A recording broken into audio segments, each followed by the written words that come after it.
ದಸರಾ ಮುಗಿಯೋದ್ರೊಳಗಡೆ ನಿಮಗೆ ಬೇಲಾಗುತ್ತೆ, ಯಾವುದೇ ಕಾರಣಕ್ಕೂ ಯೋಚನೆ ಮಾಡಬೇಡಿ. ಇದು ಪತ್ನಿ ವಿಜಯಲಕ್ಷ್ಮಿ ದರ್ಶನ್ಗೆ ಕೊಟ್ಟಿರುವಂಥ ಧೈರ್ಯ. ಯಾವುದೇ ಕಾರಣಕ್ಕೂ ಯೋಚನೆ ಮಾಡಬೇಡಿ, ಒಳ್ಳೆಯ ದಿನಗಳು ಬರ್ತವೆ. ಪತಿಗೆ ಆತ್ಮಸ್ಥೈರ್ಯವನ್ನು ತುಂಬಿದ್ದಾರೆ ವಿಜಯಲಕ್ಷ್ಮಿ. ಮೊದಲೇ ಬೆನ್ನು ಆ ನೋವು ಈ ನೋವು ಬಳಲ್ತಾ ಇದ್ದಾರೆ. ವಿಪರೀತ ಬೆನ್ನು ಜಾಸ್ತಿ ಆಗಿದೆ ಅಂತೆ. ಸ್ಥಳೀಯ ವೈದ್ಯರೇ ಅಲ್ಲಿ ಟ್ರೀಟ್ಮೆಂಟ್ ಕೊಡ್ತಾ ಇದ್ದಾರೆ. ಸ್ಕ್ಯಾನಿಂಗ್ ಮಾಡಿಸ್ಕೊಳ್ಳಿ ಅಂತಂದರೆ ಇವರು ಒಪ್ತಾ ಇಲ್ಲ. ಬೆಂಗಳೂರಲ್ಲಿ ತೋರಿಸ್ಬೇಕು ಅನ್ನುವಂಥ ಇರಾದೆ ಅವರದ್ದು.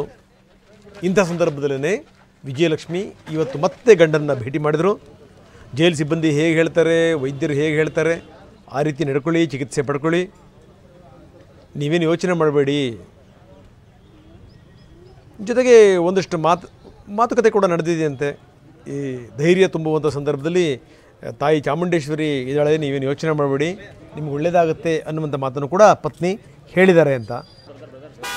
ನಿಮ್ಮ ಬೆನ್ನುವಿನ ಬಗ್ಗೆಯೂ ಕೂಡ ಮಗ ಪದೇ ಪದೇ ಮಾತಾಡ್ತಾನೆ, ನಾನು ಬರ್ತೀನಿ ಅಂತ ಹಠ ಮಾಡ್ತಿದ್ದಾನೆ ಅನ್ನುವಂಥ ಮಾತನ್ನು ಕೂಡ ಪತ್ನಿ ಹೇಳಿದ್ರಂತೆ.